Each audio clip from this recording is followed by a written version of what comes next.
This is Common Sense Radio. Straightforward and no excuses. All right. Come on now. This is the Steve Gruber Show. Call me crazy. Oh, yeah. What I said was perfectly right and spot on accurate. Boy's got a mouth like a cannon, always shooting it all. Stop. Got it Yeah, stop. I mean, you're way off script. Got it in me. Gonna quit until it all comes out. Hey, boy! Been a long education. Yeah, you know, it's not cynical. It's common sense. Pay attention to me when I'm talking to you. I'm gonna rock the nation. Rock the nation. Genuine, accountable, and raw. Here is Steve Gruber. It is Wednesday, and welcome to it. It's going to be a busy, messy Wednesday here all across the state of Michigan. Yeah, a big snowstorm making its way in. In fact, it's already on the warpath. It is into Hillsdale and Jackson at this point, and it's moving up from the south. Now, some areas of the state, places like Lansing, Saginaw, all the way from the state capital to the northeast, a big corridor there of heavy snow coming our way. The snow, by the time it's over tomorrow sometime in the afternoon, could leave as much as a foot of snow behind. Like I said, from Lansing to Saginaw, Flint, Tawas, Bad Axe, you're going to get a pile. The rest of the state's going to see snow. A line from Benton Harbor all the way to Alpena, 4 to 6 in that range. And as you go farther north, actually, you get less snow. By the time you reach Cadillac, a little bit less, maybe 3 to 4. From Manistee to Traverse City to Petoskey, along that line, maybe 2 or 3 inches. But it's a big snowmaker for southern Michigan, like we haven't seen down here all year. So for you folks up north, take a break. We'll get our shovels ready, and we'll get to it. But the state police are warning people to make preparations ahead of this snowstorm. Yeah, the reason it could be so problematic, heavy, wet snow, and wind gusts could reach 45 miles an hour. So a lot of big, heavy, wet snow and a lot of wind means trees come down. It means power lines are out, which means problems for all of us, for you and I. So if you have a generator, dust it off, get it ready, make sure you got gasoline. The kids might even get dismissed early today. They probably very likely will not be going to school tomorrow in many places across the state. So just keep that in mind. I just want to make sure that you're on top of that because, well, it looks like a big snowmaker. And a foot of snow with, I don't care if it's wet snow or heavy snow or not, 35-mile-an-hour winds with 45-mile-an-hour gusts, that makes it a mess, makes it challenging. Some people call it global climate change. We call it winter where I live. All right, obviously the big story of the day again politically, Donald Trump cruising again. Donald Trump with his biggest win yet, this time in the Nevada caucuses, and he honestly leveled them. 45% of the voters picked Donald Trump. Marco Rubio coming in second place at 24%. Ted Cruz, 21% in third position, followed by John Kasich and Ben Carson way back in single digits. So now the question is, and Donald Trump actually said this last night, when does the media just realize that this is becoming more and more inevitable? Donald Trump has been counted out since he joined the fracas in June of last year because of the things that he said on stage about illegal aliens being rapists and criminals and so forth. What he actually said, in my understanding of the speech, was that some of them are rapists and some of them are criminals that are coming over because we don't control our borders. But, of course, that was turned into they're all rapists and all murderers, not what I heard, and not what anybody actually heard, but that's what they wanted to make out of it. That's what they'll make the TV commercials out of. The problem is, for Trump, according to many, is that he can't beat Hillary Clinton. Now, the problem with that, to me, is they've been telling us all along he couldn't even get the nomination to be the Republican candidate. That apparently is not the case. And, in fact, last night, listen to me closely, Donald Trump won the Hispanic vote of the Hispanic bloc voting in the Republican caucuses. Donald Trump won the Hispanic vote. There are about 20% of the Hispanic voters in America that consider themselves to be fairly conservative. They're Roman Catholic. They are to the right on religious issues and so forth. So about 20% of the electorate in America is Hispanic. Okay, 20% of the Hispanic electorate in America is conservative. Well, of that group, Donald Trump won it last night. So this whole notion that he can't win,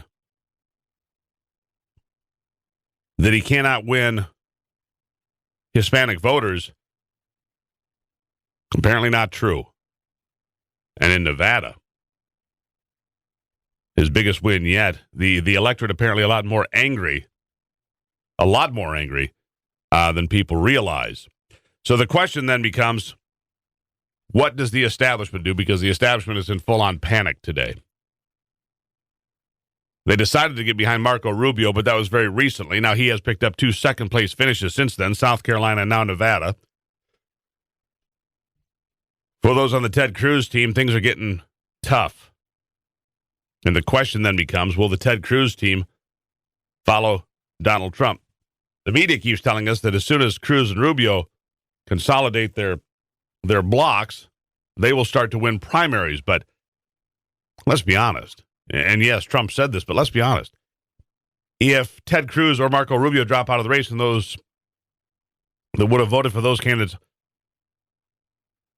are reappropriated, Donald Trump's going to get some of those voters too. So it's looking more and more this morning like it's going to be Donald Trump and Hillary Clinton. What do you think of that? I know there's a lot of anti-Trump sentiment out there. There's a lot of people that are super excited to vote for him because they're sick of the same old BS. They're sick of business as usual, so they're going to line up behind Trump and say, you know what? It's better than voting for Bernie the socialist or Hillary Clinton, who can't be trusted with anything. So my question to you is pretty simple. If you're a Republican voter and you have previously supported Rubio or Cruz or whomever else, will you now support Donald Trump? The hotline number is 888-900-9966, 888-900-9966. Do you have that comment from Rubio? So, all right, so Alex is down there. He's got this comment from Marco Rubio, who he's got to feel some optimism coming in second place a couple times. Go ahead and roll it. We'll see where we get with it. Go. Because in this election, we have to nominate someone that isn't just a conservative. I'm as conservative as anyone in this race. I will hold my record up against anyone running for president. For 15 years.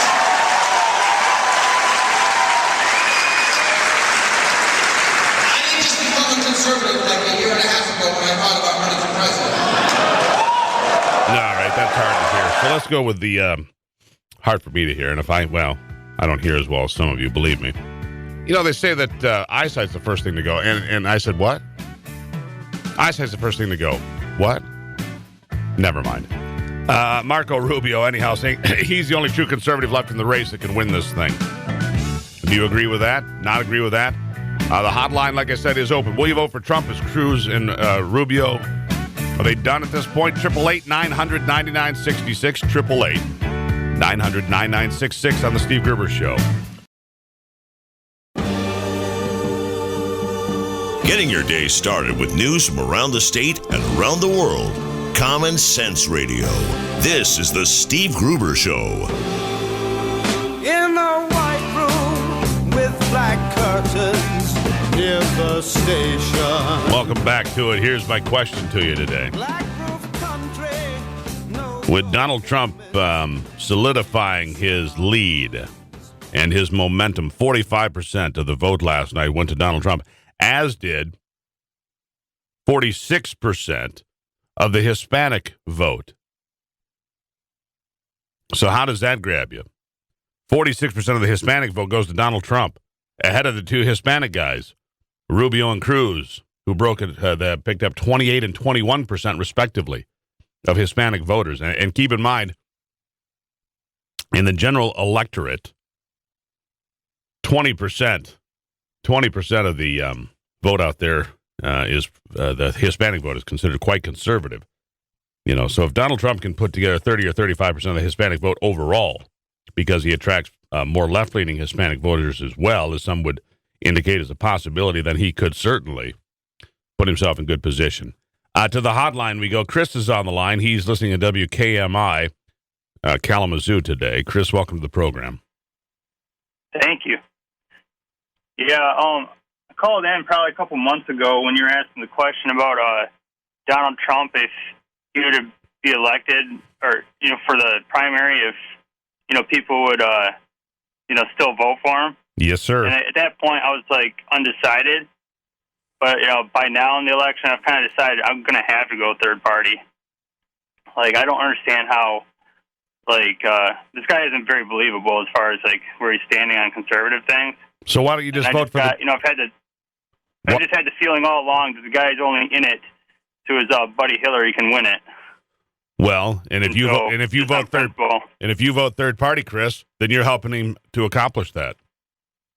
Well, if I vote for him in the general election, he's still going to accomplish that. He'll just flounder the whole general election like a McCain or a Romney, just so. Because he said, when he donated all that money to Clinton before, that was good business. I mean, giving her the presidency is going to be great business for him.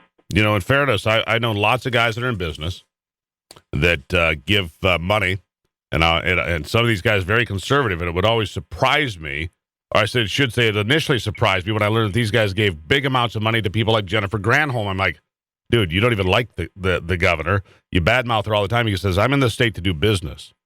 So they would contribute to people they didn't like or support, but they would throw enough money there to make sure that when, it became a possibility that they might get a favor somewhere, they're in position. So just because Trump, gave money here or there or said things here and there, he was a guy trying to get things done. I appreciate where he comes from there. You may consider it dishonest. I understand what he was doing, I suppose, and maybe there was some dishonesty there. But if you go to a third party, Chris, I can assure you, you might as well cast your vote for Hillary Clinton. Well, I feel the same way if anyone votes for Trump now, because he doesn't got a chance. Because most of the people voting for him right now, that's the only percentage of the Republican Party that will. I don't know that too many people are going to move over to him. Now, what is that based on? Is this from the same pundits that said that? And don't get me wrong, Chris. I'm not some big Trump supporter, rah-rah. But the fact of the matter is, the pundits have been telling us since June of last year that, he wasn't going to make it. He wouldn't make it. It couldn't happen. Not possible. And now they're telling us, well, he can't beat Hillary Clinton. Really? I don't believe that for a second. Hillary Clinton, her trustworthiness number is 11%. 11%, the people that trust Hillary Clinton. So to say that Donald Trump can't win is just not true. It's just not true. Donald Trump continues to defy gravity.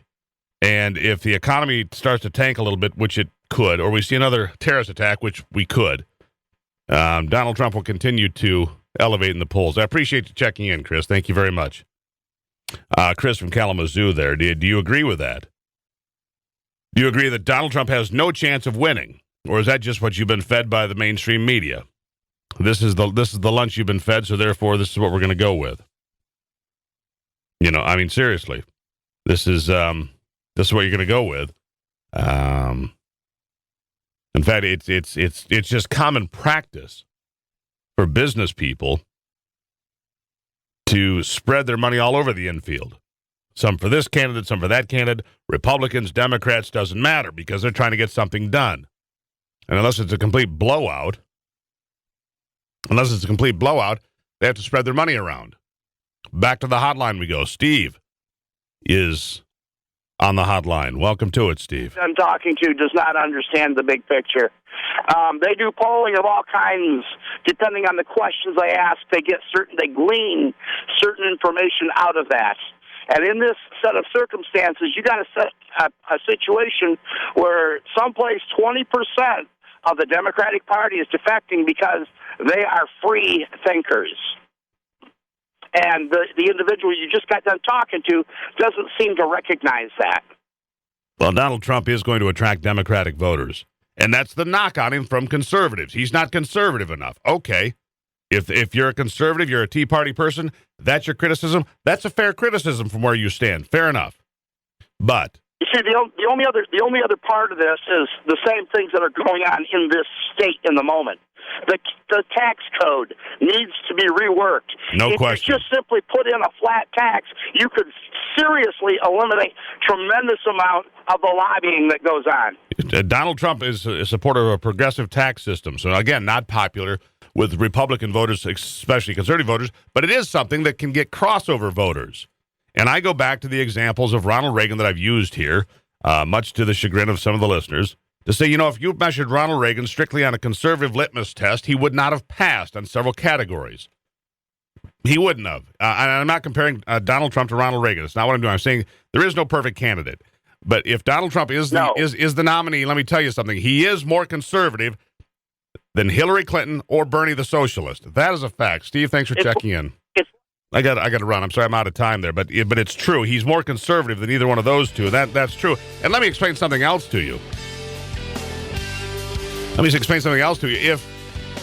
If 4 million evangelicals or 5 had turned out during the last election, we wouldn't really be having this conversation because Mitt Romney would be running for his second term. So third party or just sit home? How'd that work out for you exactly? It's the Steve Gruber Show on a Wednesday. Michigan, born and raised with Midwestern values and Michigan common sense. All right, welcome back to it. It's Wednesday here on the program.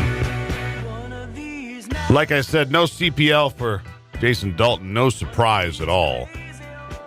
He is a man accused of going on a random killing spree over the weekend in Kalamazoo. He did not have a concealed pistol license. Now, this comes as no surprise for a couple of reasons. First of all, if the man who is accused of murdering 6 people and injuring 2 more would have had a CPL, the media, especially anti-gun media, would have been reporting that instantly and incessantly from the beginning in an all-out effort to discredit lawful gun owners anywhere and everywhere.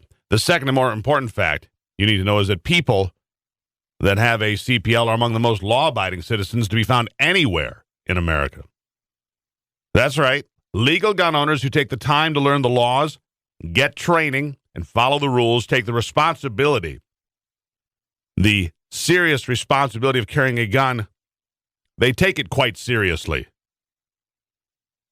They realize that it's a awesome responsibility to carry a gun. I can only imagine, however, the disappointment in left-wing newsrooms all over Michigan when they found out they wouldn't be able to disparage their colleagues and neighbors who legally and lawfully, I might add, use their constitutional rights covered by both the Bill of Rights and the Michigan Constitution written in 1963 to carry a firearm legally and in public.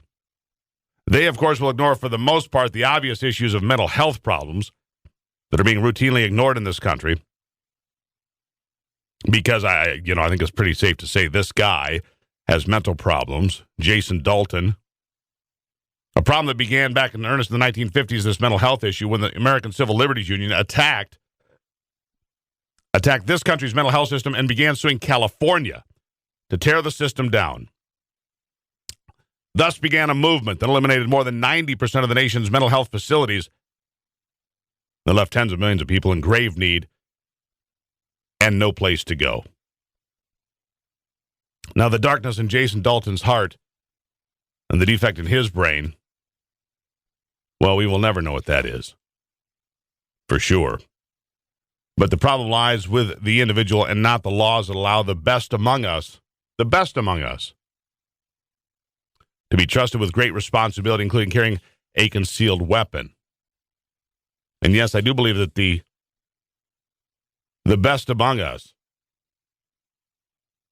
are the ones that go ahead and get trained and have a CPL.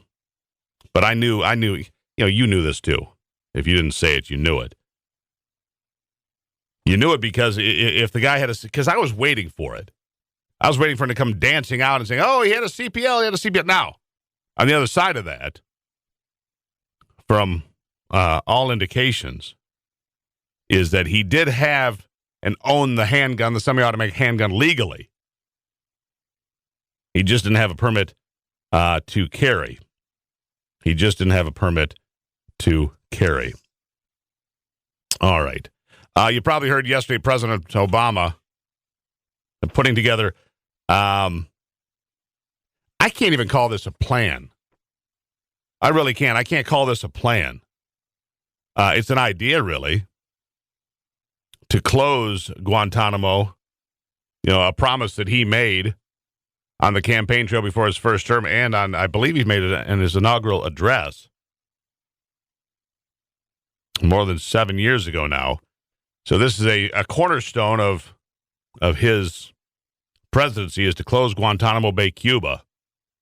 That prison was opened in 2002 in the wake of 9/11 to interrogate foreign combatants, to talk and interrogate folks that had been arrested on the battlefield or elsewhere.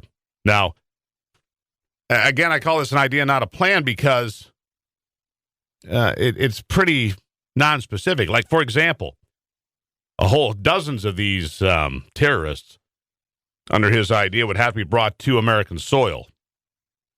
But he doesn't say where or when or under what circumstances. And then the careful transfer of 35 detainees to overseas countries. Now, this comes in the wake of news that we have heard that other former Gitmo prisoners are back in the fight trying to kill Americans, most recently in Spain. So the careful transfer of 35 detainees and the review process for 56 remaining detainees to see if they're even eligible for transfer, which they're not. But Congress would have to approve this plan, which would be foolish. But I also think it's foolish for the president to bring this plan forth in an election year. The commercials are easy. This is low-hanging fruit. The president wants to bring terrorists to our shore and go visit in glad hand with dictators in Cuba, making it awfully easy. The hotline remains open, 888-900-9966, 888-900-9966. How do you think the presidential candidates should handle this? Is there a candidate you would support in dealing with enemy combatants and so forth? Vincent is on the line in WFNT territory, Flint, today. Vincent, welcome to the program. Yes. Good morning, Steve. How are you? I recall Cologne, Germany had a wake-up call relative to those celebrated refugee immigrants, right? That was, about a month ago? Yeah, well, it's happened several times. The big party on New Year's Eve got a lot of attention for sure. So, in the last 4, 6, 8 weeks, a lot of trouble there. Go on. Okay.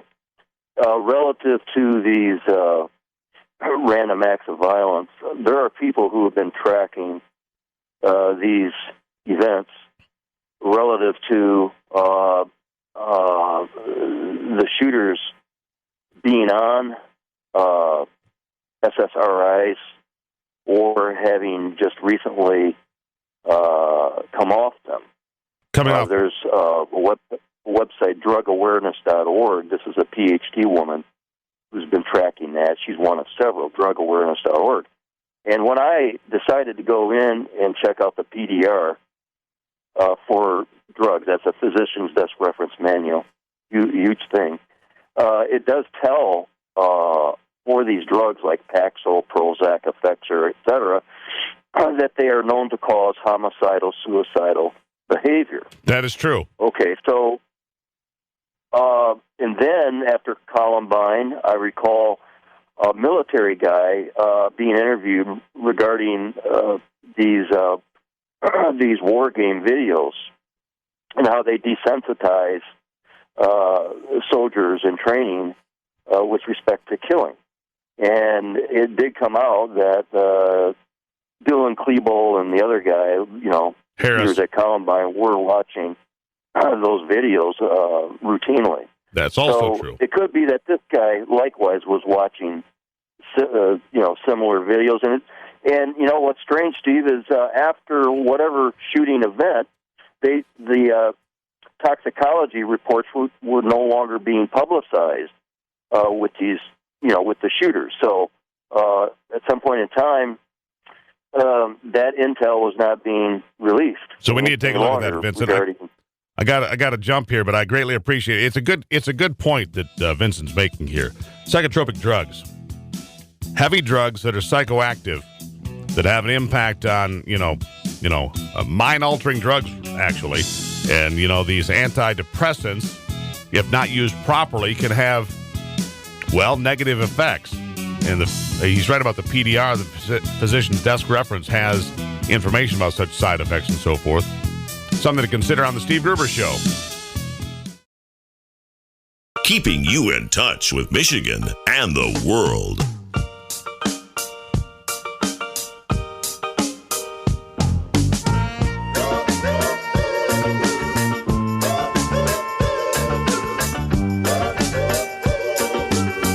All righty, it's Wednesday. And if you're just getting up, if the snow's not on you yet, it's going to be.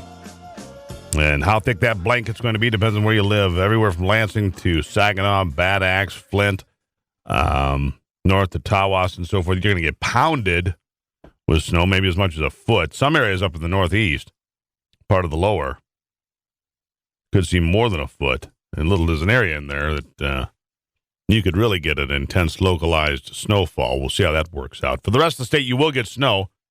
Lesser amounts in places like Petoskey and Traverse City, but as you head to the southeast, ever heavier snow. It's already into Hillsdale, Jackson. I think it's reached Leslie now, areas there, coming into Ann Arbor and so forth.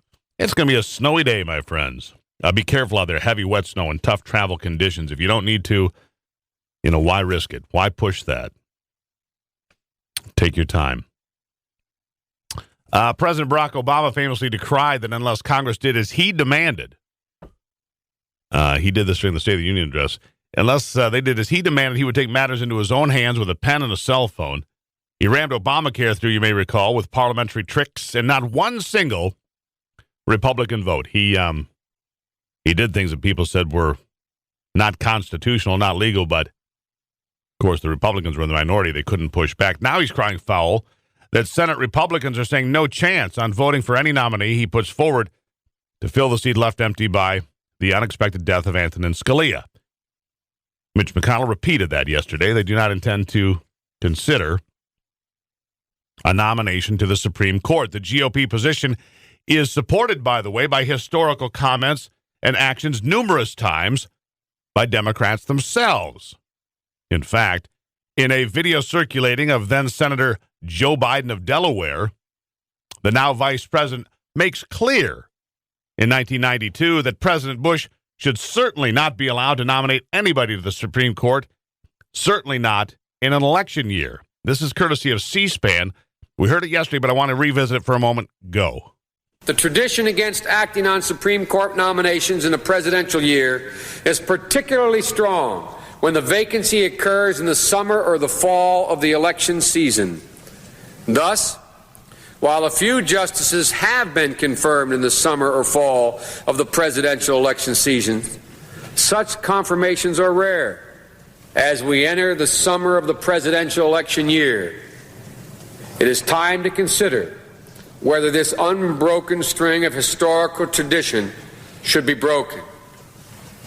In my view, what history supports, common sense dictates in the case of 1992, where the nation should be treated to a consideration of constitutional philosophy. All it will get in such circumstances is a partisan bickering and political posturing from both parties and from both ends of Pennsylvania Avenue. As a result, it is my view that if a Supreme Court justice resigns tomorrow or within the next several weeks, or resigns at the end of the summer, President Bush should consider following the practice of a majority of his predecessors and not name a nominee until after the November election is completed. There you have it. That's enough. You get it. You have Vice President Joe Biden. When a Republican's in the White House, there should be no Supreme Court nominees. When there's a Democrat at the White House, Republicans are nothing more than obstructionists. You see how that works? But if it's going to be no Supreme Court picks in an election year, then so be it. There it is. And like I said, Mitch McConnell said yesterday that his team will not permit a vote on any Supreme Court nominee submitted by President Barack Obama and will revisit the matter after the election in November. Back to the hotline we go. Mike is on the line in Boyne City today. They're getting the break from the snow. We're getting pounded. Mike, welcome to it. Morning, Steve. How you doing today? Doing well. Yourself? Hey. Oh, I'm doing terrific up here. Hey, when it comes to the election, you can analyze it all you want. When it all comes down to is people are going to vote by how they feel. It's all going to be emotional. I mean, you can come up with a dozen reasons why Trump is not the best guy. You know, how he used to be liberal and now he's conservative, and is it real? And he come up with 100 reasons why Hillary is the wrong person, just Obama on steroids. But, what it all comes down to, and like what you've said before, do you feel safer? It's all going to be emotional. People are going to, they're going to vote by, how does it make you feel? And when it comes right down to it, it's going to be Trump. And it's for him to lose right now. Do you think he can win the general election? That's what I want to know, Mike. Do you think he can win? Yeah, so do absolutely. If he doesn't get any more full of himself, and it's for him to lose. If he doesn't get baited to the issues, it's a shoe, and especially if he announces his vice president now and he picks Kasich, then it's a walk in the park. Nah, I think that he's got a real shot at it too, Mike. I greatly appreciate you checking in. Former Democrat, former union president, former actor Ronald Reagan wasn't a bad president. From where I stand, the best in my lifetime. Former Democrat, former president of his union 6 times over, by the way. And former actor with chimps. Ronald Reagan, not too bad of a president. So before you get to slamming everything, you might want to consider all the parts that are in motion here. Is Trump caustic? Yeah. Bombastic? Absolutely. Narcissistic? It would appear. But is he a better choice than what we have on the other side? It would appear, from where I stand. It is Wednesday here on the program. Bundle up, boys and girls. It's going to be a long, sloshy ride to work. It's the Steve Gruber Show.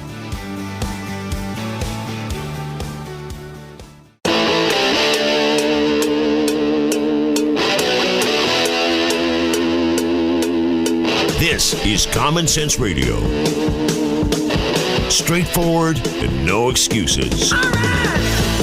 Come on now. This is the Steve Gruber Show. Call me crazy. Oh, yeah. What I said was perfectly right and spot on accurate. Boy's got a mouth like a cannon, always shooting it all. Stop. Yeah,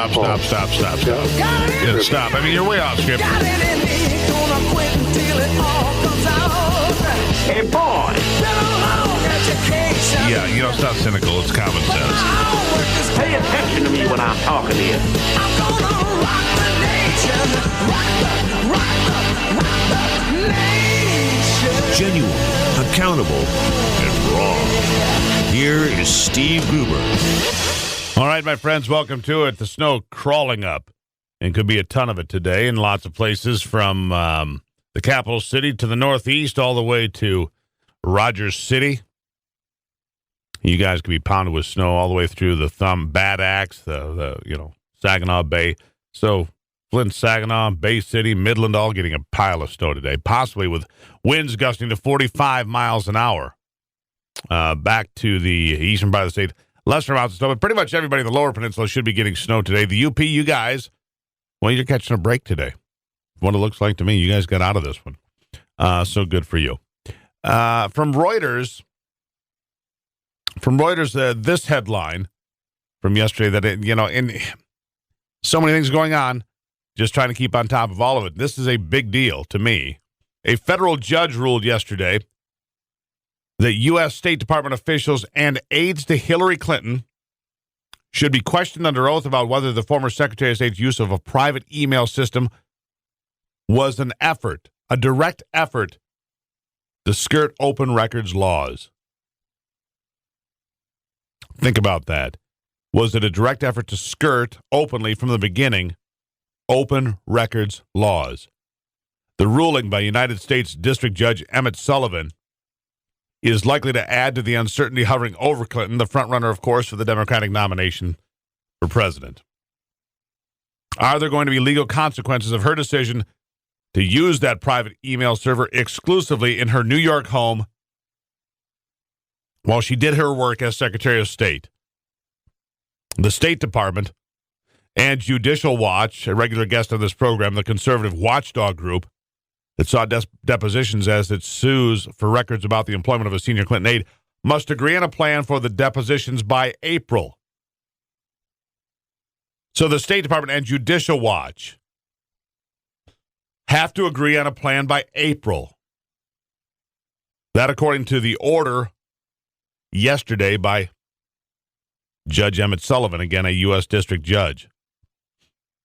He is a judge in a federal court in D.C. He said there was at least a reasonable suspicion that open records laws were undermined, according to the Washington Post. Sullivan, who was appointed by Clinton's husband, former President Bill Clinton, said he may order the department to subpoena Clinton to return all records connected to her private email server, according to the paper. All records. And this was a judge appointed by Bill Clinton. And it raises another question. Didn't Hillary Clinton say that all of that stuff had been wiped? Remember, she did the little wiping thing? I don't know, like wiped like a window. However she did that, remember? I don't know, it was just, I don't know how these things happen. It's just wiped. I just don't know how these things happen. It's just magic. Really? Clinton has so far returned about 30,000 emails to the State Department. Did that in 2014, and emails continue to come out. You know, if it had been wiped off, however that happens, then how are they finding all of the emails now? I have no idea, Steve. It's so weird. Isn't it, though? Judicial Watch told the court it wanted to get sworn testimony from several senior State Department officials and Clinton associates who set up or knew about the system or dealt with requests from the public for copies of Clinton's records, according to court documents. That could include Patrick Kennedy, the department's undersecretary for management, and Cheryl Mills. You've heard of her name before as well, Clinton's former chief of staff at the department, among others. In a statement to the media, the group said it will seek to have Clinton testify under oath as well. The State Department said it was reviewing the order but could not comment or confirm any ongoing litigation. The department, of course, will probably appeal the ruling. This is one of several lawsuits filed by the same group. This is a comment from Clinton spokesman Nick Merrill referring to Judicial Watch. This is one of several lawsuits filed by the same right-wing group, which will stop at nothing in pursuing the Clintons just as they have done since the 1990s. By the way, at least 1,700 of those emails from Clinton's unsecured server contain classified information according to the State Department, including closely held secrets from the country's spy agencies. The arrangement is being investigated by the Federal Bureau of Investigation, Criminal Investigation, the State Department's internal watchdog, and several Republican-controlled congressional committees. It's just a vast right-wing conspiracy. They're just all picking on me because I am the most honest person ever. Thank you, Hillary. Clinton's rival for the Democratic nomination, of course, Bernie the Socialist, has declined to criticize Clinton's email arrangement while campaigning. He's too busy trying to figure out how to take your money and buy votes with it. And then that's a full-time job. Taking your money to give it to somebody else to buy votes, that's a critical undertaking. Think about that. Here's something that the Democrats and Republicans have a disagreement on from time to time, and Michigan Congressman Sander Levin apparently as well. The Trans-Pacific Partnership could spark a new wave of U.S. auto and auto part makers fleeing to Mexico, so says Sander Levin. The result would be that Americans eventually would be forced to buy TPP cars and trucks, he said, with parts made in China and assembled in Mexico. Levin is the top Democrat on the House Ways and Means Committee. He came out in opposition to the deal last week. He said it includes no demands that Mexico let workers unionize or that it increase automaker wages above an $8 an hour average. His worry is that Many automakers will flee to cheaper Mexico, one of the countries in the trade pact. Levin said one Detroit company told him that closing a U.S. plant would save $300 million right off the top. And, of course, you've heard Donald Trump talk about the Ford plant, the multi-billion-dollar Ford plant being built in Mexico. And says those plants need to come back home. Back to the United States, back to Michigan. Yeah. Back to Michigan. Well, we'll see. This is one of those deals. The TPP deal, it's just one of those things that smells bad. People went into a room where they couldn't take notes, and it was a secret room, and you had to sign confidentiality notices. You couldn't tell anybody. You couldn't bring your age. You couldn't take your cell phone. You couldn't do anything. Obama pushed it. The Republicans got on board with it. Something about that whole deal just doesn't smell right. Something about that whole TPP deal, to me, does not smell right.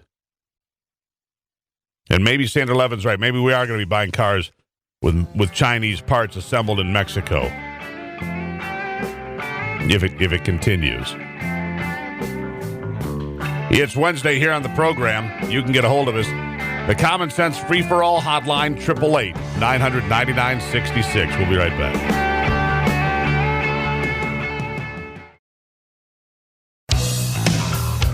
Delivering Michigan common sense with a big dose of truth and honesty.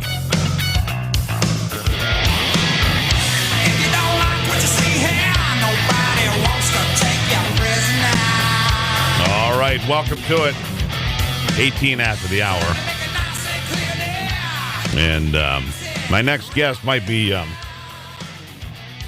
little upset, but we're going to talk her through it. We're going to work our way through it. Julie Gunlock, senior fellow at the Independent Women's Forum. Julie, welcome back to the program. Thanks for having me. Are you all right? Doing okay. I mean, Trump won with 46% of the vote. Are you all right? I know. We move on. No, it's important. He's going to win the nomination. I just want to make sure you're all right. Yeah. Well, we'll get through this. Yeah. Okay. I mean, and let me ask you a serious question. Sure. Can Donald Trump beat Hillary Clinton in the fall? It's a good question. He really seems to be on fire. People, really seem to like him, and his message is resonating with people. So, yeah, possibly. I think Hillary Clinton's in real trouble. I think her scandals just continue to haunt her, and I think people are tired of. They have Clinton fatigue. I mean, she's got a scandal brewing, and she's not even been elected president yet. I mean, you look at the other... Well, why wait? What? Why wait? Get started now. Right. Why put that off? Right. I sort of admire the fact that she's just starting off on the right foot. So, I think people are tired of that. And then you see how the Clinton campaign, how Hillary's really sort of confused by the idea that women are not just automatically going to support her because of her gender, and I think that really confuses her. I don't think. And then you see Madeleine Albright and Gloria Steinem making totally outrageous comments about how women somehow have to do a certain thing. I mean, the opposite of feminism, the opposite of women having choices. It's. I think a lot of people think this. I mean, the rise of Bernie Sanders, I think a lot of people are confused about this race, not just on the right. I just hope Hillary understood when Susan Sarandon broke it down for her. When Susan Sarandon broke it down for Hillary, I hope she understood what was said. Yeah. Yes. She was rather blunt, so I'm sure she did understand that.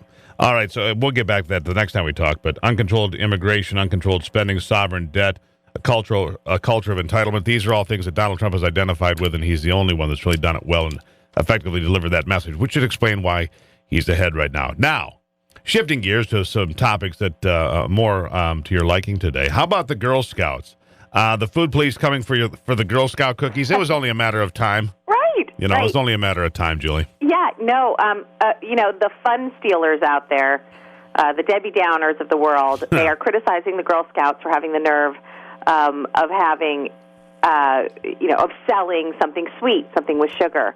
And what I always try to tell people and remind people is that this is done for fundraising. They're using this to raise money, and crudité doesn't do well at the bake sale. So they're sticking with cookies, And as I mentioned, the food police are having conniptions over this. But then I looked at the calorie counts on these cookies. First of all, they're small.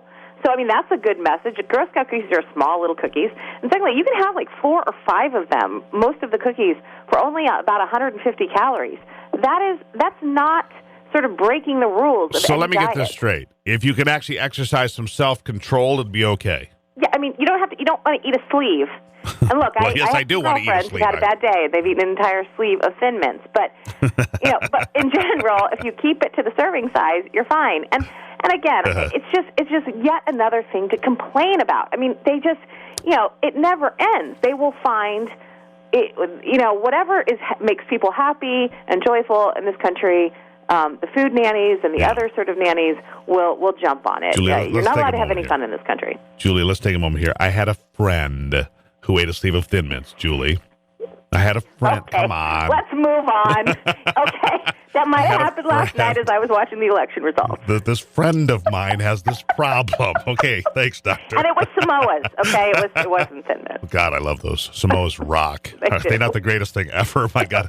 I could pound a sleeve of those. I won't, and I shouldn't, but I will, dream about it with a smile. So I'll be on the treadmill this morning for a little longer. So what about this Center for Disease Control sexist birth control recommendations that you think is the fault of feminism? Tell me what you're talking about. Yeah, well, look, so the CDC comes out with this new rule telling women that if they drink at all, in any amount, that they have to be on birth control because they want to cut down on fetal alcohol syndrome. Well, fetal alcohol syndrome is not caused by a pregnant woman having a glass of wine every now and then. Fetal alcohol syndrome is caused by repeated and excessive amounts of alcohol while pregnant. Okay, so the suggestion is that we women are just a bunch of booze hounds who can't control our alcohol intake once we're pregnant, or go out and have sex and don't know that we're pregnant and continue to drink. And so it's just kind of an insulting thing.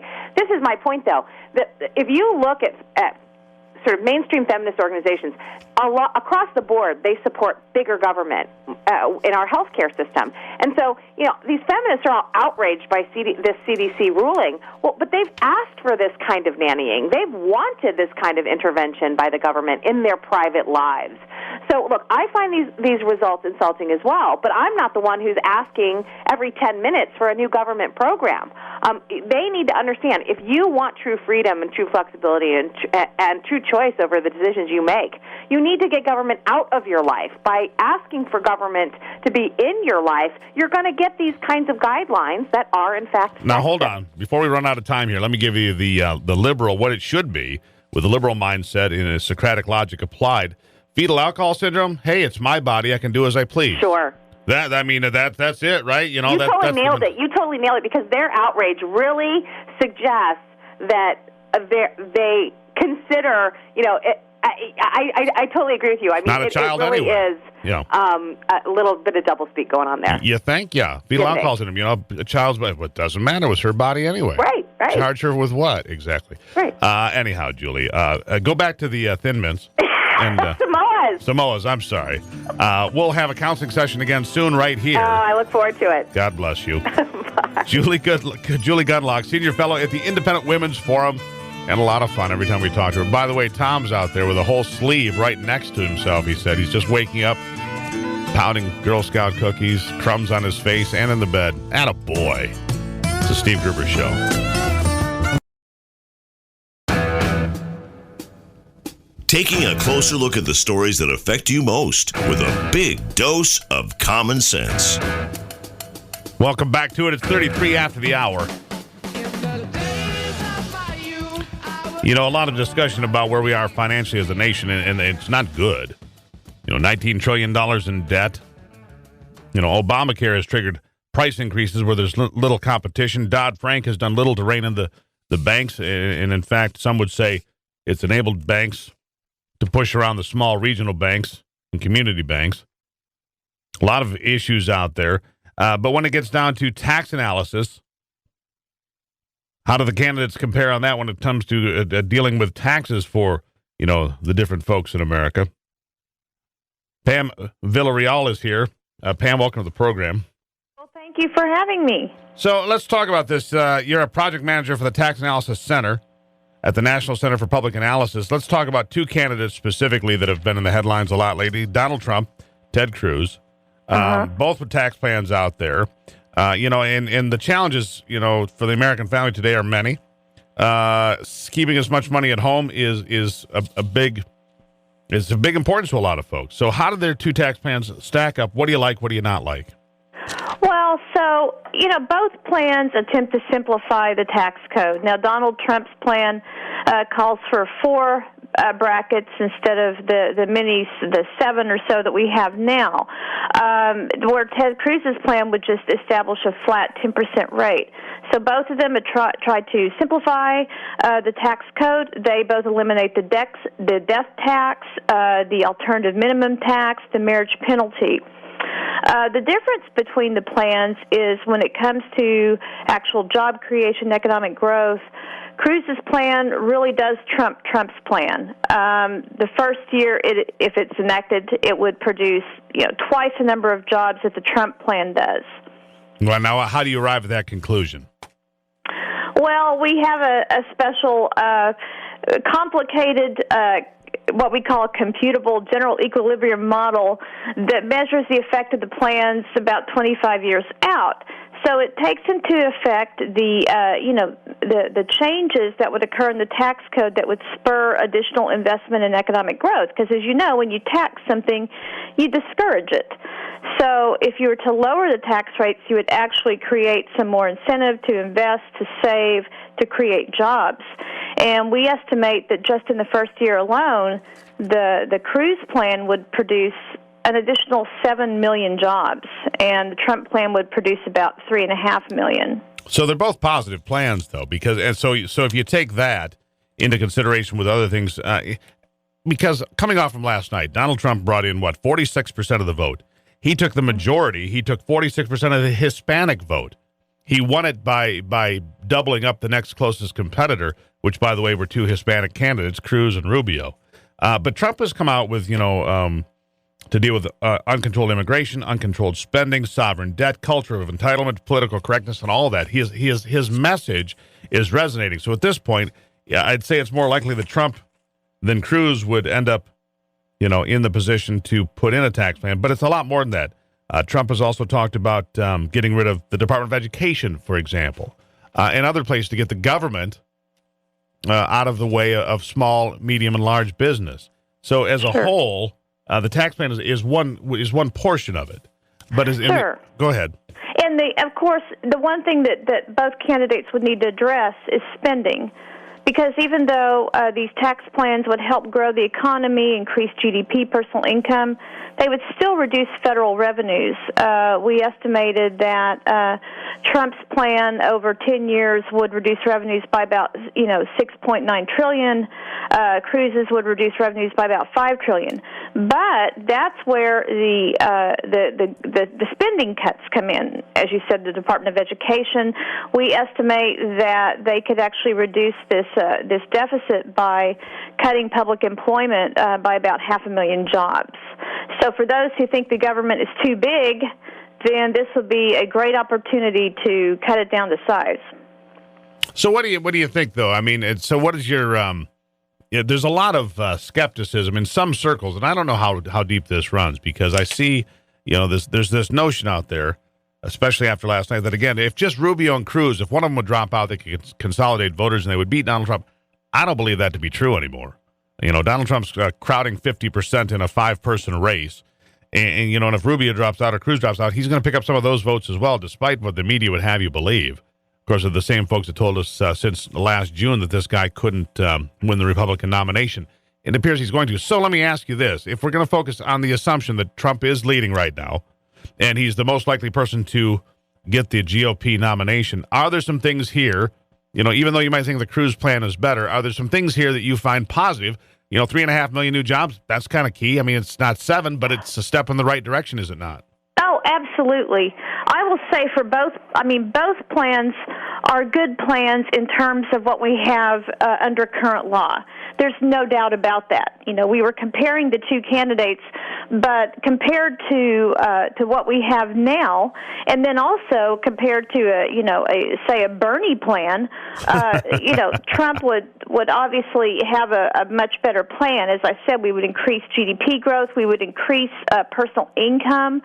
We would increase investment. Let me ask you something. In this country, you're typically penalized for saving and investment. And Trump's plan, as well as Cruz's plan, would reduce the taxation burden on saving and investment, which is just a completely positive thing. Savers have been penalized my entire life, by the way. Oh, sure. Let me ask you, we're on the line with Pam Villarreal, and let me ask you this, Pam. Dodd-Frank has not limited the power of the big banks. Instead, it's imposed, a lot of mindless reporting burdens on the community banks and things of that nature. So maybe there is one thing that Bernie Sanders is right about. Maybe the big banks are too big. What would you think about, breaking up big banks and making more competition between banks? Well, I will say this, because I'm not an expert on banking, but I will say that there's a lot of flaws in Dodd-Frank.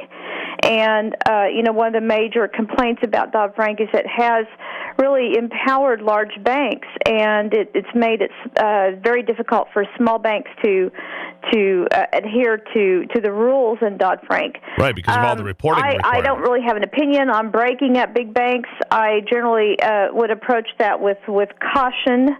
I only bring that to your attention. But it might be a good idea to reconsider the bailouts that we give large banks, and kind of the favoritism in favor of the smaller community banks, because from what I understand now, it's very hard for somebody who wants to start a business to even get a loan. A big bank won't even look at them, and there's a lot fewer smaller banks, and we have an increasing number of people who are what we call unbanked. They don't even have a bank account because they can't afford the charges. They can't find a small community bank. So it's really having an effect on the citizenry. And that's part of my focus, my comment there. Dodd-Frank has created these regulations on small community banks, like you said, that makes it nearly impossible for small businesses and small entities to get the loans they need to create the jobs that America needs. That's my point. So there might be one place there that I think that Bernie Sanders might actually, and I bring that to your attention only because there might be one spot where he's got something figured out or identified a problem that needs to be addressed. I guess exactly. Pam, and Bernie has actually a couple of good ideas, but what he doesn't fully understand is the economics of trying to provide free college or Medicare for all. Yeah. I mean, that's doomed to fail. It is. I mean, basic math is not his strong suit, but he doesn't understand the big banks. Pam, I greatly appreciate it. Good conversation. Well, thank you for having me. There you have it. Pam Villarreal, the project manager at the Tax Analysis Center at the National Center for Public Analysis here on The Steve Gruber Show.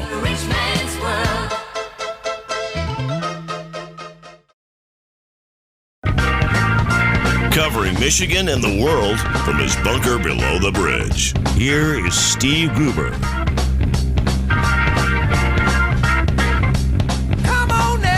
If I'm not mistaken, the United States of America took in $3.3 trillion roughly last year, an all-time record for revenue from any government in the history of the world, $3.3 trillion. And then the president comes out with a $4.1 trillion spending plan.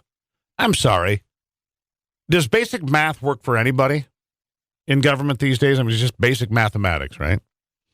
Paul Winfree here, the director of the Thomas Rowe Institute for Economic Policy Studies at the Heritage Foundation. Paul, welcome back to the program.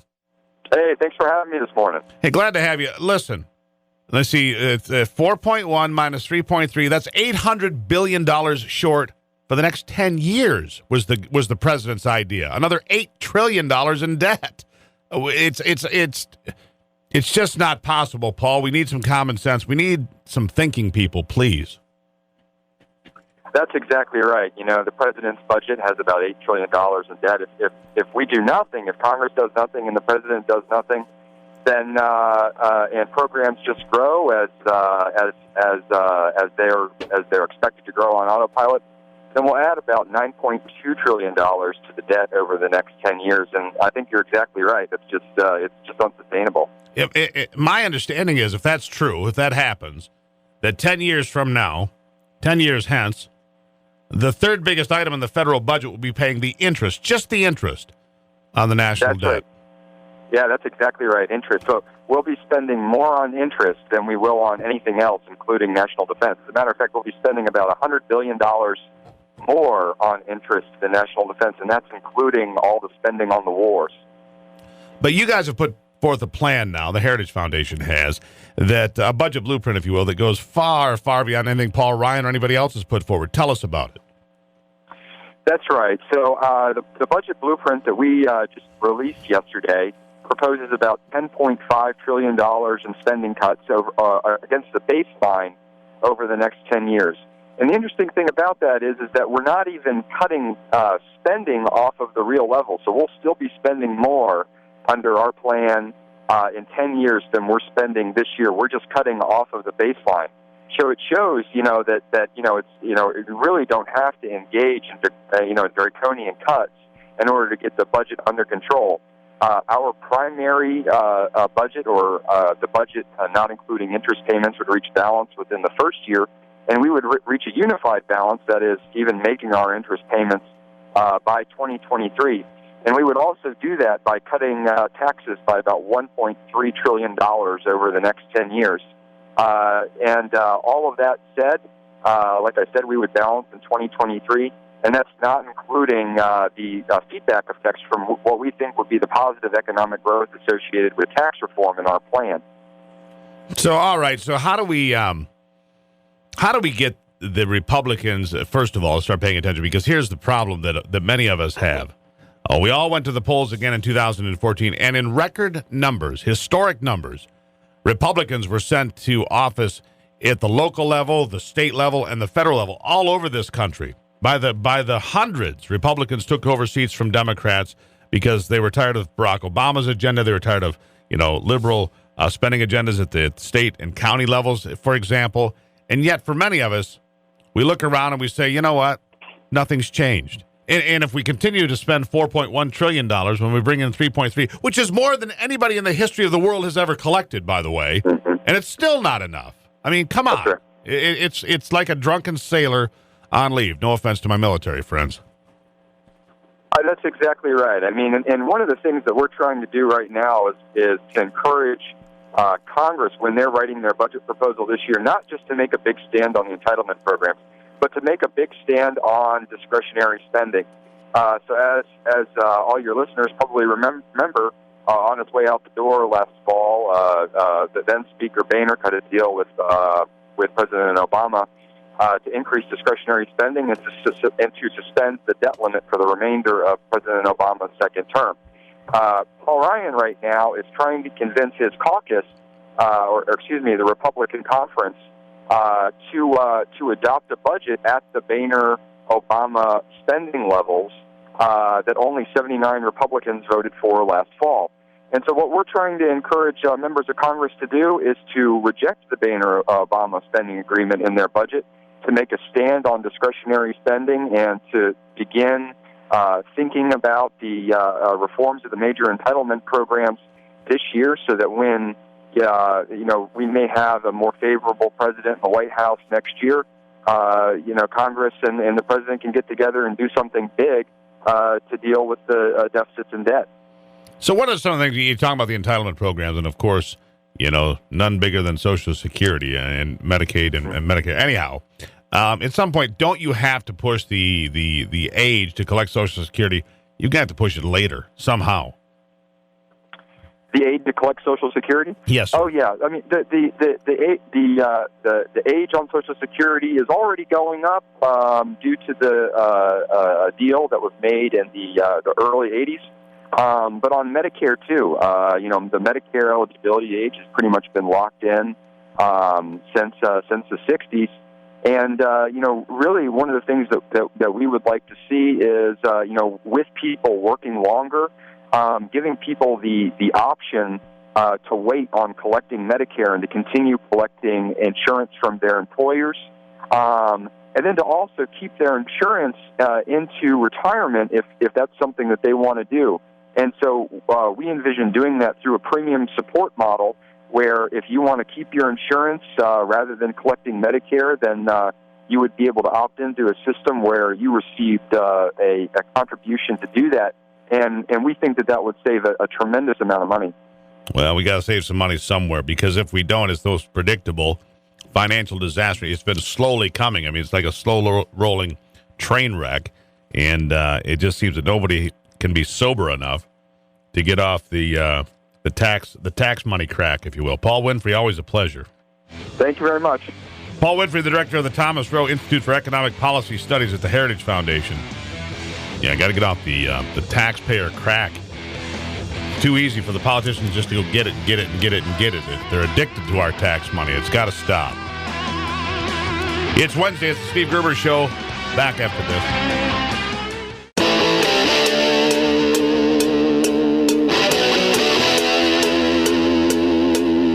This is Common Sense Radio. Straightforward and no excuses. All right. Come on now. This is the Steve Gruber Show. Call me crazy. Oh, yeah. What I said was perfectly right and spot on accurate. Boy's got a mouth like a cannon, always shooting it off. Stop. Yeah, stop. I mean, you're way off script. Got it in me, gonna quit until it all comes out. Hey, boy. Been a long education. Yeah, you know, it's not cynical. It's common sense. Pay attention to me when I'm talking to you. I'm gonna rock the nation. Rock the nation. Genuine, accountable, and raw. Here is Steve Gruber. And welcome to it. It is a Wednesday. It's going to be a wicked Wednesday weather-wise. Winter storm warning in effect for you. Winter storm warning in effect for you right now. And it's going to be here. Well, it's already here for a lot of folks in the southern tier of the lower peninsula. Storm totals to 12 inches and more by Thursday evening. Heavy, wet snow making travel difficult. High winds. Also here, I'm reading it from the National Weather Service. Pretty much I-94 to I-96, and then it's going to run. Basically, the heaviest part of the accumulation is going to run from the capital city, from the Lansing area, to the northeast into Bad Axe, Flint, Saginaw, Rogers City, Tawas that way. Maybe not quite as high as Alpine and Rogers City, but a big band of heavy snow through the Thumb and to the north side of the Thumb. And most of the lower peninsula is going to get snow today. Like I said, 6 to 12 inches. Frequent wind gusts from the north of 35 miles per hour, possibly as high as 45 miles per hour. So blowing and drifting snow today, tonight, tomorrow. Major travel disruptions, including school commutes this afternoon. Schools could be closed early today. Prepare for schools to be closed all day tomorrow through good portions of the southern lower peninsula. Big chunks of the state being impacted. It's very difficult to shovel heavy wet snow, so keep that in mind. Clear your driveways off. So if you need to get in there and shovel and so forth, you don't have anything in your way. I mean, don't find any surprises under the shovel. Make sure you're good and clean and ready to go is my advice. And then by the weekend, you'll be looking at a big mess because by the weekend it's going to be warming back up into the high 30s, maybe 40. So just letting you know it's a big storm, and it's already made its way into the southern part of the state. So if you're traveling south of 94 already, you know that the snow is coming. And we're just watching for it to start here at any moment. So much to talk about today. Let's talk about Donald Trump winning big in Nevada in the caucuses last night. Not only did he get 46% of the vote, Marco Rubio came in second with 24% of the vote, and Ted Cruz third at 21%. But Trump's the big eye opener here should be for a lot of folks that not only did he get 46% of the vote, but he got 46% of the Hispanic vote as well, dominated in that regard. In fact, he did even better because the Hispanic vote split between Rubio and Cruz. He got more than twice the second place finisher there. So Donald Trump always said that he would do well with Hispanics. He did in Nevada yesterday. And so at this point, the inevitability of Donald Trump is becoming stronger, that he will be president of the United States. Who would have thought that 10 years ago? The reason I say that, people say, oh, he can't beat Hillary Clinton. Yeah, he can't be the nominee either. I remember being told that time and time and time again. So before you count the guy out and he can't beat Hillary Clinton, well, just remember he attracts a lot of Democrats to his side as well that are disillusioned by the Obama years, just as Republicans are disillusioned by the Obama years. Donald Trump is a phenomenon not just of Republican voters. Donald Trump is a phenomenon of people that have, well, they've had enough of it, frankly. I mean, look at the things that he has identified. Look at the things that he has identified that people identify with. Uncontrolled immigration. Uncontrolled spending. Problems with our debt. $19 trillion and counting. An entire culture of entitlement and political correctness.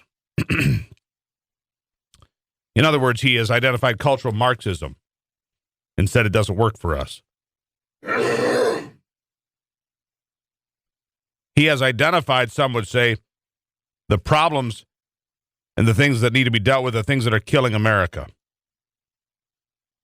From day one, he has sparked controversy, but he is focused on controlling uncontrolled illegal immigration, illegal aliens, and he says, and that will help American workers.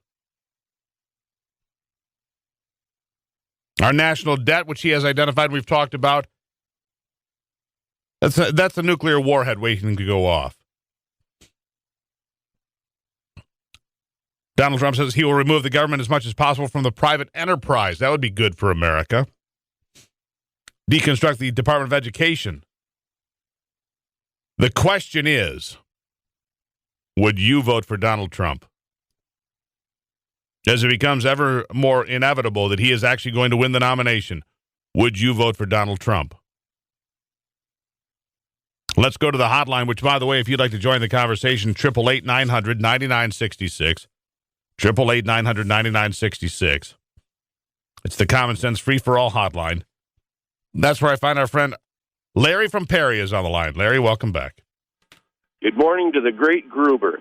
It's a fine morning, getting ready for snow, but I'm going to be working all day, so it's not that big a deal. Steve, Mark Levin once said he'd vote for an orange juice can before he'd vote for Obama. Well, I'd vote for an orange juice can before I'd vote for Hillary. The woman is utterly devoid of accomplishment, other than toughing it out with Slick Willie.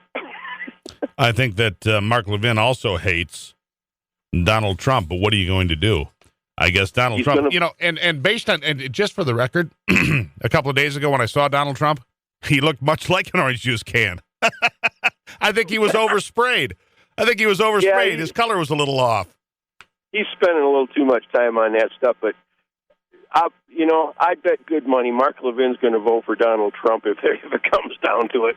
Well, here's the thing. Everybody being mainstream media and pundits, well, Donald Trump cannot win the general election. He of course, these are the same people that since summer of last year have told us he couldn't win the nomination. That began in June. Then it was repeated in July, August, September, October, November, and by Christmas he would be out. Then he'd be out by New Year's. Then he would be out, blah, blah, blah. And here he is. He has hit a note with Americans of all backgrounds, well-educated, uneducated. Again, he carried the Hispanic vote last night in Nevada, something that we were told he could not do. He did it. So I guess you'll be voting for Donald Trump, Tropicana. That's an orange juice brand, right? That's what he looks like. Yeah. There are worse things than being oversprayed. Yeah, absolutely. Larry, always a pleasure. Talk to you later, Steve. Thanks, dude. All right, Larry from Perry there. Greatly appreciate that. We'll get back to more of your comments on the hotline and so forth when we continue here. It's Wednesday on the Steve Gruber Show.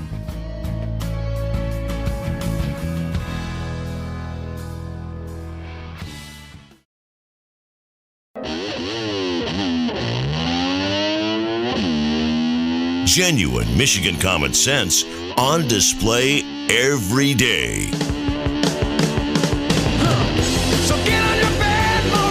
All right, quickly to the hotline. Joe's standing by in Owasso. Joe, welcome to the program.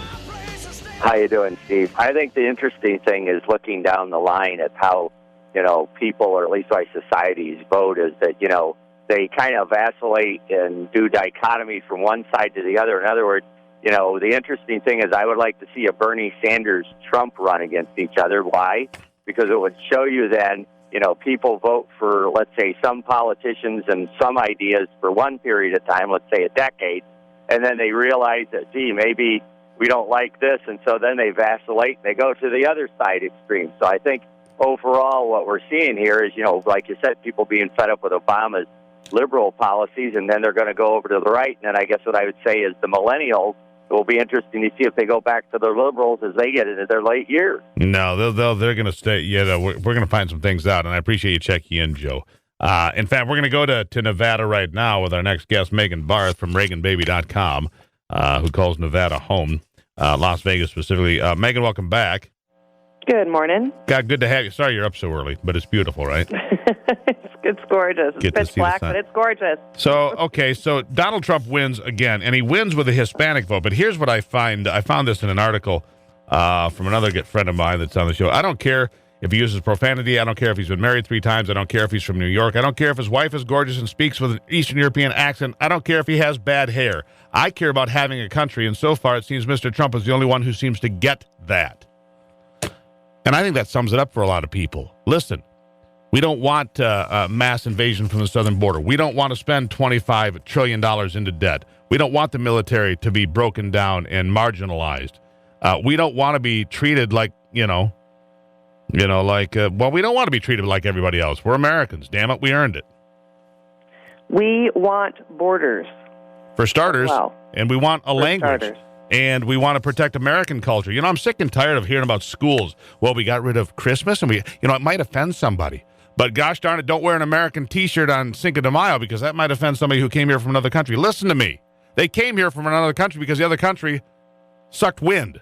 So they're here for a reason, and it's American culture. We need to defend the American culture for what it is, whether it's Christmas or Thanksgiving or whatever it may be. Am I wrong? Not at all. And for some reason, talking heads on the right just can't wrap their heads around the fact that Trump may very likely be the nominee. And the reason he is going to be the nominee is because you just reread the statement that you just read. It's very simple. It doesn't take a rocket scientist to figure it out. They don't like the fact they don't get to choose. Pardon? They don't like the fact they don't get to choose who the nominee is, the mainstream, as it's so-called, the power brokers. They don't like the fact they don't get to choose and anoint someone the nominee. Right, and you have someone like Eric Erickson, who used to write for Red State and now has his own site, who claims to be this pious conservative, who puts out an article the other day that says he will never vote for Trump if he should be the nominee. Well, shame on you. Bingo. Because while you've had the mic and while you've had the pen for years, you have supported moderates. And all of a sudden, conservatism, have you found conservatism and now you're just unbendable? Because Trump doesn't fit into your conservative checklist? Well, let's talk about that for a second, Megan. Controlling immigration, putting uncontrolled spending into check, controlling the sovereign debt, slowing down a culture of entitlement, getting rid of other things like political correctness.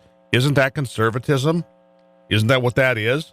Controlling debt and so forth, wouldn't that be conservatism? Protecting American workers from illegal aliens, wouldn't you call that conservative? Well, exactly. And when's the last time that you believed that the GOP was conservative? I really can't remember. I certainly know I haven't voted for one as a Reagan baby. I didn't vote for Reagan. Right. I would have. But Reagan was a new conservative in 1962. He was only a conservative for 2 years when he gave the time of choosing speech in 1964. That's correct. And here's something else. The conservatives on the right would have never elected him in 1964, those talking heads that we're talking about right now. That's absolutely true. Because he did not stew in the conservative mindset for decades. I absolutely agree with you. They would have attacked him just like they're attacking Trump. Yeah, I absolutely agree with you because, Reagan had positions on Mexican guest worker programs that meant they would have been able to go back and forth almost freely. Well, that wouldn't have flown. He was the president of a union 6 times. That wouldn't have flown. And a whole list of things. He supported the Brady the Brady bill. Of course, that was after he was out of office. But there are several things. He was formerly a Democrat. All of these things that, that are being, and I'm certainly not comparing Donald Trump with Ronald Reagan, but on some of these things on the scorecard, come on, people. Your hero and mine, because Ronald Reagan's the best president of my lifetime, period.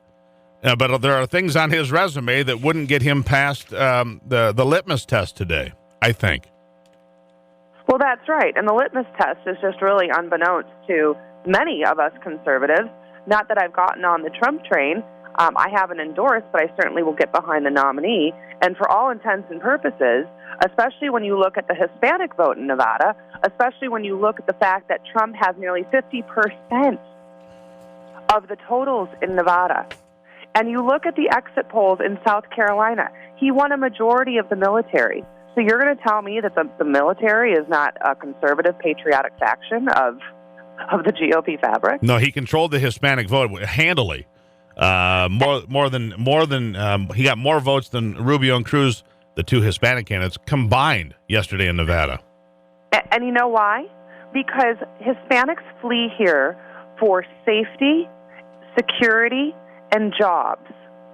And under a Democratic administration, which we've had now for 7 years, they don't find those things. When they end up in sanctuary cities, they are not safe. When they end up in an economic climate like the one we have now, they don't have jobs. Listen, here's the bottom line, Megan. They came here to flee a third world hellhole. We don't need to turn America into a third world hellhole to make them feel at home, all right? That's kind of the deal. Megan Barth, always a pleasure. You can find Reagan's musings, comments, and a lot more at ReaganBaby.com, and soon you'll find me there as well. Megan, thank you so much. You're welcome. All right, Bye. Megan Barth, everybody.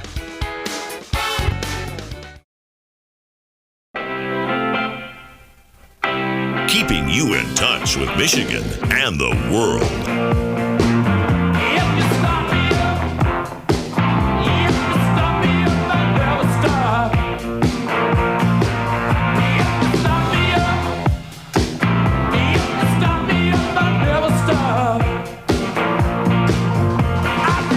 Welcome back to it.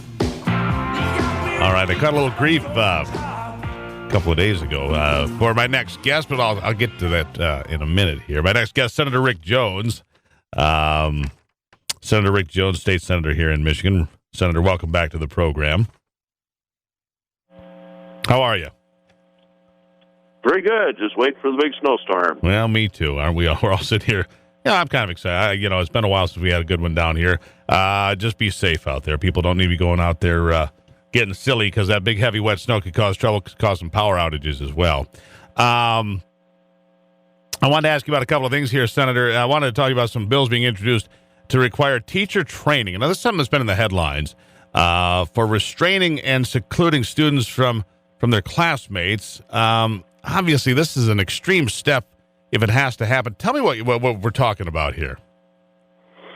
Well, we had a study group headed by the Lieutenant Governor, Brian Calley, and we're talking all students, but especially special needs students that have different conditions, occasionally have outbursts, and we want teachers to be trained to de-escalate things without violence if possible.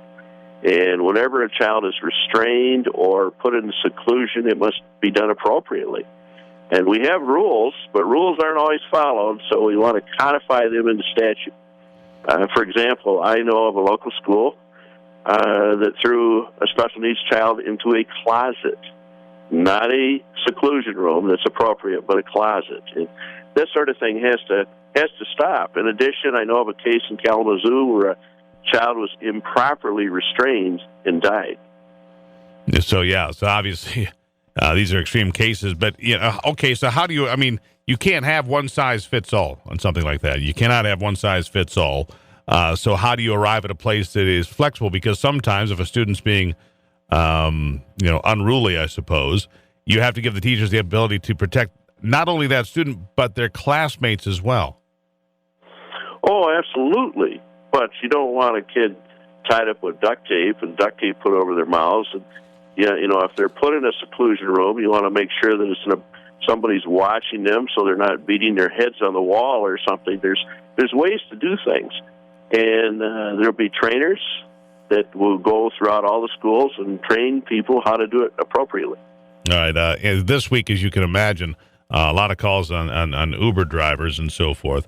Now, obviously, Uber not responsible for what happened in Kalamazoo, but there is a lot of concern because people called to notify law enforcement there was something wrong with this Uber driver. People called Uber as well, and obviously nobody was able to react in a timely fashion for this guy went off and killed 6 people. So do we need to look at Uber closer? Is it something we need to look at, or is that, something that is unrelated to you in your mind?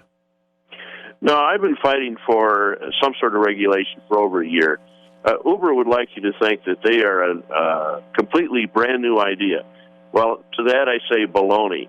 Years ago, people traveled on a stagecoach and they paid a fee for their travel. You get in an Uber, that's the same thing. You pay a fee. The only difference is how do you get the Uber with your phone with an app. And I think it's appropriate that there's a complete state background check done on every driver. In addition, many drivers don't have appropriate insurance on their passengers. So if you're in an accident, you're not covered.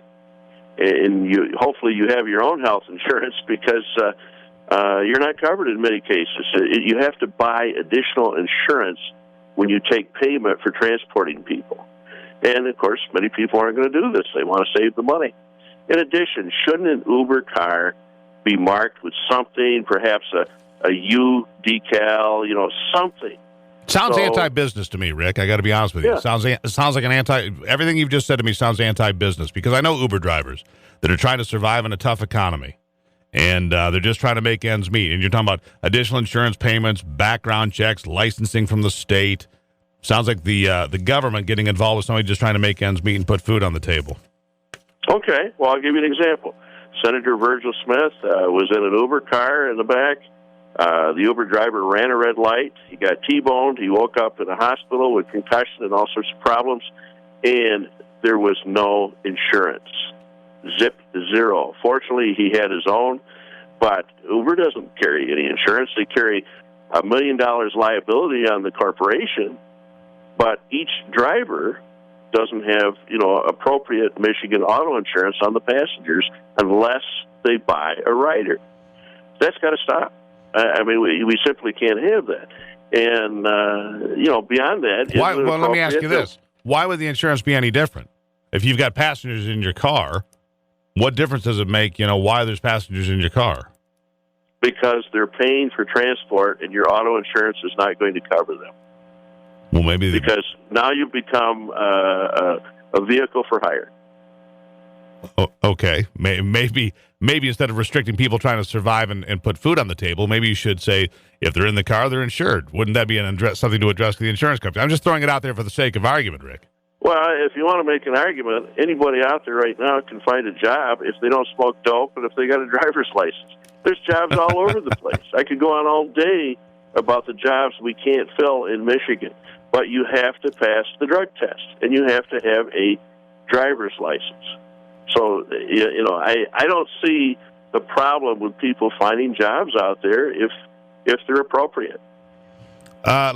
Speaking of vehicles and so forth, 50% of motor vehicle accidents involve someone with no motorcycle license, 40% of fatal accidents, no license involved in those crashes too. So when you talk about licensing and so forth and motor vehicle fatalities, how do we break that cycle? Well, that's something that ABATE, motorcycle group, is pushing. They're not trying to put people in jail, but they would like the fine raised because right now you go out and you don't have any training on a motorcycle, and you go out and play around, and if you get caught, it's a $100 fine. It isn't deterring enough people. So half the accidents involving a motorcycle, the motorcyclist has no endorsement, no training to be on a motorcycle. 40% of the fatalities, imagine that. That's a huge number. So ABATE is pushing, make the fine $500. Again, not trying to put people in jail, but deter them from this behavior. Go out and get proper training before you get on a motorcycle. Well, that's why you have the motorcycle endorsements. We have additional training, and that's That's important. Being on a motorcycle, not being protected by the car around you, or being protected, physically from somebody making a mistake. That's a clear concern, I would say. I don't ride motorcycles, Rick. My attention span is far too short for that. Senator Rick Jones, always a pleasure, my friend. We'll have you back soon. Have a great day. There you have it, Senator Rick Jones, everybody.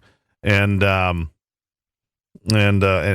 know why we have the highest auto insurance in the country, because of the catastrophic care you get under no fault. One of our listeners chiming in asking that. Tom, there's your answer. We have catastrophic care for life in Michigan. No other state has that. Costs you about $160 a year per vehicle, roughly. It's ongoing conversation here. It is Wednesday, waiting for the big snow to take over the whole state. 888-900-9966. Could see blizzard conditions in the Thumb, all the way north of Tawas and so forth. You could see blizzard conditions Wednesday night, tonight through tomorrow morning. Keep that in mind. Back in a moment on the Steve Gruber Show.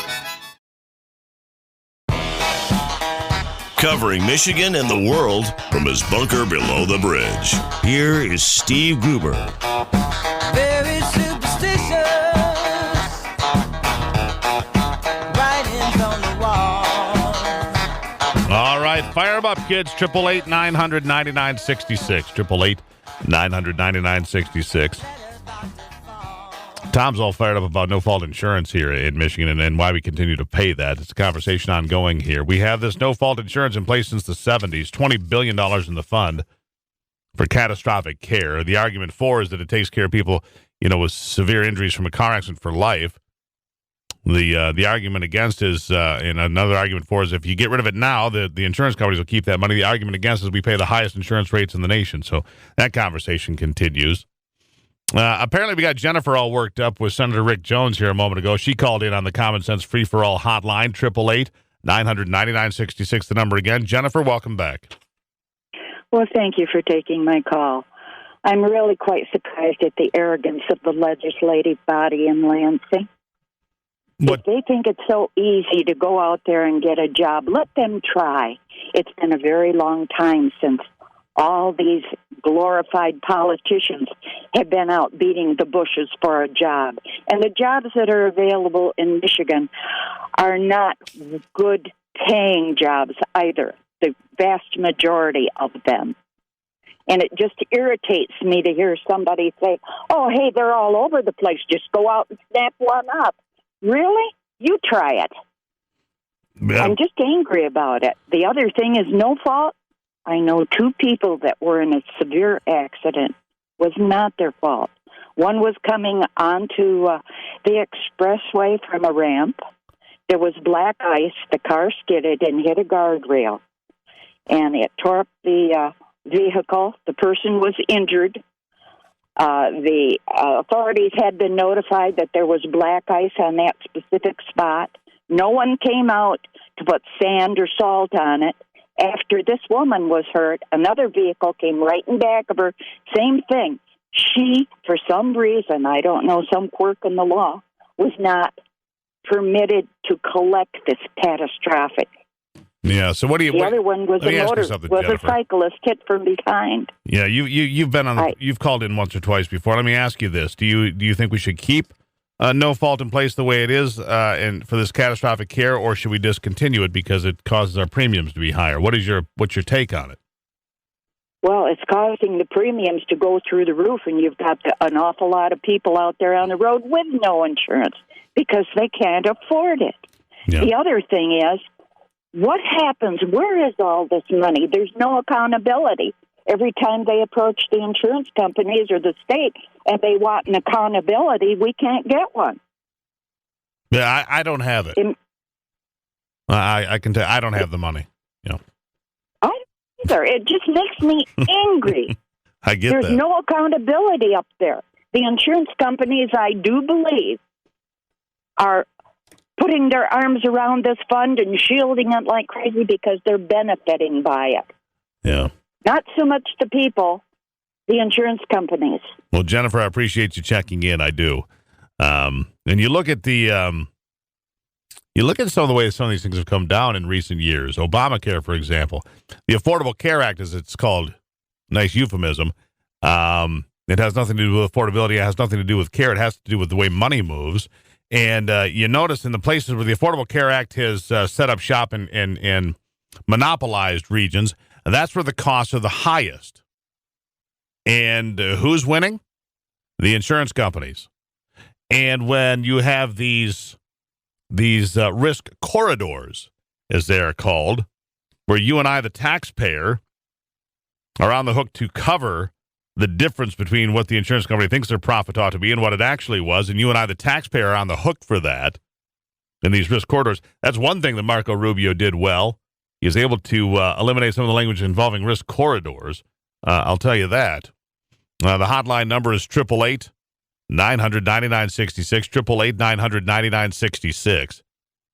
There is no end of creative ways that they spend our money. That is for sure. I mean, again, let's go back to the fact that we collected as a nation $3.3 trillion last year in fiscal year 2015. $3.3 trillion, the most amount of revenue, tax money, taken in by any government in the history of the world. My God, $3.3 trillion we brought in. And then Barack Obama parades out here a couple of weeks ago a budget of $4.1 trillion. I would expect the Republicans to do something about it, but the last time a budget came through, the way it looked to me and to a lot of other folks is that Paul Ryan rolled over. Meet the new boss. Same as the old boss. Are you going to get fooled again? I don't know. But it seems like we keep getting handed the same bag of goods. You know, Bernie Sanders on the floor of the United States Senate in 2002, decrying the fact that we had an almost $6 trillion debt. Maybe it was 2003, actually, before we went to war. And how that would be, a disaster financially to go to war. So there's two things that Bernie was right about. No competition between banks, and the war was a financial disaster. Don't worry, folks. I'm not going to Bernie's side. I'm not feeling the burn yet. I strongly advise if you feel the burn, see a physician. But there are some things out there that these politicians on both sides, we voted for Republicans in 2014 en masse. This country did. Not just you and I, but this country did. From the local level to the state level to the federal level, Republicans took hundreds and hundreds of seats across America. Why? Because people are sick and tired of the socialist agenda of this president on down. They're taking back courthouses, they're taking back state houses, and they hope to take back the White House. But the problem with most people is they look at what happened in 2014 with the Republicans taking historic number of seats in the House and controlling the U.S. Senate, and yet nothing changes. If they ever slip on this deal for a Supreme Court nominee, there are many that say they will never vote for a Republican again. And I find that hard to disagree with them. If they can't draw the line on this one and say that elections have consequences, well, Barack Obama was elected twice. That's right, but the election of 2014 is no less important than the election that took place 2 years previous to that. Wednesday on the Steve Gruber Show.